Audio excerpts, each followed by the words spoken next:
Well, hello everybody, and welcome to TPG's Revenues. This is our live streaming that we do on topics that are related to marketing, to revenue marketing, to sales, to the world of digital revenue. I'm Dr. Debbie Guy-Geesh, and my segment is called Get Real with Revenue Marketing. So I have to begin the day by saying that I live in Pensacola, Florida, and we moved here from Atlanta about 6 months ago.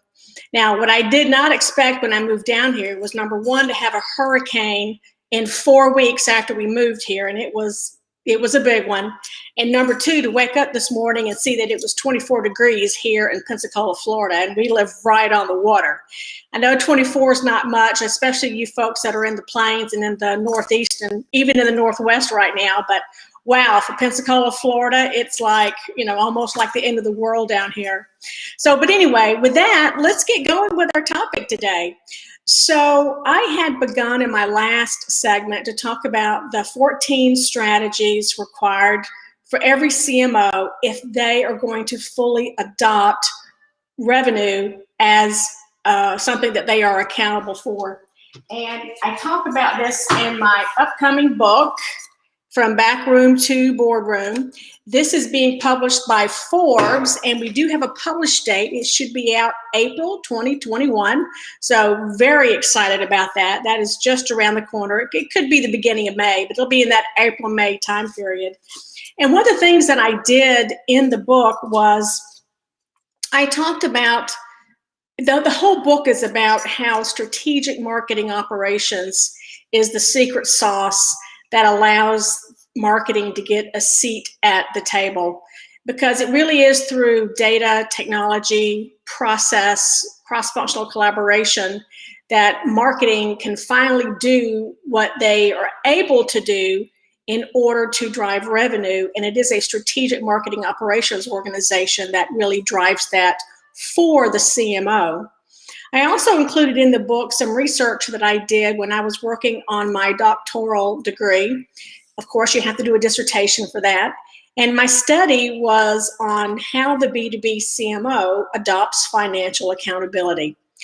I worked with a panel of CMOs that currently were responsible for revenue, had revenue responsibility in multiple companies. And what we found from the study, and again, it was all about getting them to not just agree, but the degree of agreement that they had around certain items. And from that research, I identified 14 strategies. So let me show those to you. They're here. And so last time we talked about technology and data as enablers. That's a critical part of being a CMO today. We talked about how today's CMO must run marketing like a business. And then last time we talked about how the CMOs act like data-driven company leaders and how they act like a digital marketing leader. And what's interesting about all of these leadership roles is that it crosses over the boundary of marketing into the company. Today and the future CMO will be a company leader as well as a marketing leader. So there are 14 of these strategies, and today I thought that we would talk about 3: embracing a new scorecard, adopting new compensation, and working in the company environment. So I know that nobody in marketing goes into marketing with the thought that, wow, I'm going to have a quota. Wow, I'm going to have revenue accountability. You probably went into marketing because you thought graphics were neat, or you thought search was incredible, or if you're in marketing operations because you like the technology end of it. However, along with all of that comes this revenue responsibility. So let me talk a little bit about the strategies 5 and 6, embracing a new scorecard and adopting new compensation. In talking to CMOs, of course, that have adopted revenue accountability, they have adopted a new scorecard. They have a quota, and their compensation is heavily based on them achieving a certain revenue number. And you can bet if the CMO has that responsibility, it is going to filter down and also become a compensation arena for the entire marketing team. So let me just read this one thing from the book because I thought this was kind of cool. It says, embracing a new scorecard and adopting new compensation are important for one reason. They both are based on driving revenue. You can bet that if a CMO's total earnings are based on these or similar tactics, it won't be long before parallel scorecards and compensation plans appear in marketing, and that includes in the marketing operations organization. And from a marketing operations perspective, this is, sometimes they feel like this is a stretch, but this is true. The opportunity is not to build the best MarTech stack ever. Their opportunity in marketing operations is to build a revenue machine that uses technology and data. And it requires thinking beyond the bits and bytes to connecting those dots to drive revenue. So again, that's just a little excerpt from the book. And I had this quote from one of the CMOs that participated in my doctoral study. He said, Debbie, B2B CMOs today are expected to report on results that tie to company revenue and overall performance. Gone are the days of reporting high-level vanity metrics like website traffic, or reporting solely on things like marketing impact on pipeline. It is all about the revenue number. And as we all know, we've all heard the adage, nothing drives behavior like compensation does.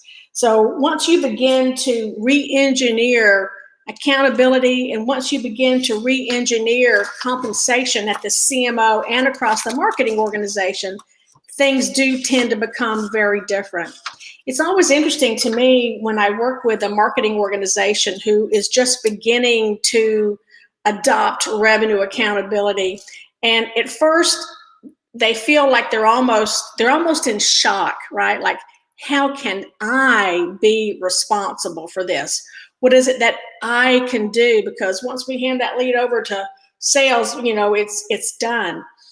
And it does take a little bit of an adjustment. It takes a shift in the mindset. And that's the biggest issue that I see, is shifting that mindset and taking a look at the incredible power that you have in your hands with technology and data to make decisions and to share insights, because we all know customers are more digital than they've ever been before. It's still true that customers spend 70-80% of their time in their buying journey interacting with you and others digitally before sales even has a conversation with them. So who's there in that interim? Who is the one that is creating the relationship? It is the marketing organization that is actually doing that. And there were 4 key elements from my study that demonstrated the importance of compensation and driving revenue. And so let me read those to you, and then I'll tell you the numbers. CMOs are taking a quota. Marketing teams are taking a quota. CMO compensation is tied to financial results, and marketing team compensation is tied to financial results. And I had a 5-point scale from not important to very important. And very important was the highest one, followed by fairly important. And in all of these, we had numbers over 80% saying that item was very important. So there is a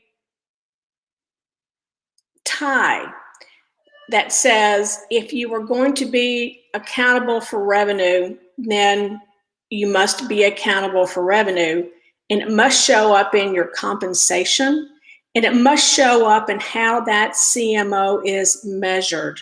Ergo, the new scorecard, and also the new compensation that we're talking about. And I always like to tell executives, you're driving marketing to have revenue accountability. You're driving marketing to, like, quote unquote, take a quota, but you need to be careful what you ask for, because once you have marketing accountable for revenue, then guess what? Marketing gets to determine their fate. They will no longer be the let's dump everything over in that department and they can do it, because they have a number, and all of their activities now are going to be based on, not all, but the majority of their activities are going to be based on driving that number. So any CMO is going to step back, look at her team and say, I have to drive this number. So what are essential activities and what are non-essential activities? Because I am now on the line for a number. So any executives listening to this, be careful what you ask for, because guess what? You just might get it. Okay. Let's go to the third strategy I wanted to talk about today, and that is working in the company environment. Now, that sounds kind of innocuous, right? What does that mean, Debbie, working in the company environment? And Peter Drucker, very, very famous business guru, said many years ago that culture eats strategy for breakfast. And this is very true. Have you ever been involved in some kind of change initiative and you knew it was critical, it was so important, and yet it was like swimming through peanut butter to try to get people to adopt and to make any kinds of change? Well, what was getting in the way? Culture. Culture in an organization is powerful. And any CMO who, whether the CMO says, I want to adopt accountability so that I can bring marketing up, or if this is being requested, or even both, understanding the culture, understanding the buzzsaws in the culture are absolutely incredible. It was interesting because when I was doing my doctoral research, I really wanted to switch my topic. It was too late because I'd come too far. But if I had to do it over again, I would have done my research around those hidden barriers to marketing adopting financial accountability. I mean, think about it. We're drowning in technology. We're drowning in data. We have everything that we need tangibly to make an impact on revenue, yet time and time again, marketing struggles with that. A lot of that has to do with the perception of marketing. If sales doesn't think that marketing is, can or should be doing this, then they don't. If sales thinks that they, shouldn't be doing these things, then they won't. So there's this whole, think about shadow IT. There's this whole legacy thinking. There's legacy structures. There's legacy culture. There's legacy expectations. And as long as people are still thinking in that vein, that it is very hard for marketing to do what they're capable of doing. So when I say a key strategy for the CMO is to understand the company environment, it really speaks to these legacy issues. And so anyway, I just thought that was really, really interesting. And if you stop and think about corporate America, even if you think about how your organization is structured, it is structured based on old expectations. It is not structured based on new expectations. So anyway, it's just a very, very powerful entity. So today we talked about the CMO embracing a new scorecard. We talked about the CMO adopting new compensation, and we talked about the CMO working in the company environment. And prior to this, in our prior session, we talked about how the CMO needs technology and data as enablers, how they need to run marketing like a business, how they need to act like a data-driven company leader and act like a digital marketing leader. So that's a lot. In the next two sessions, I have 1, 2, 3, 4, 5, 6, 7. I have 7 additional strategies. And these are what I call the CMO revenue building blocks.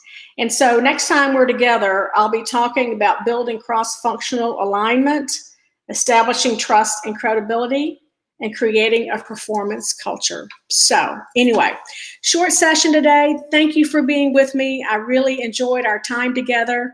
I am passionate about revenue marketing. I am passionate about the role that marketing operation plays in enabling. I think as we go into 2021, we're going to see some more exciting changes, and I'm here to work with you and report on what I see and what I hear from some of the best marketers in the business. So great having you with me today, and we'll see you next time. And remember, it's a great day to be a revenue marketer. See you later.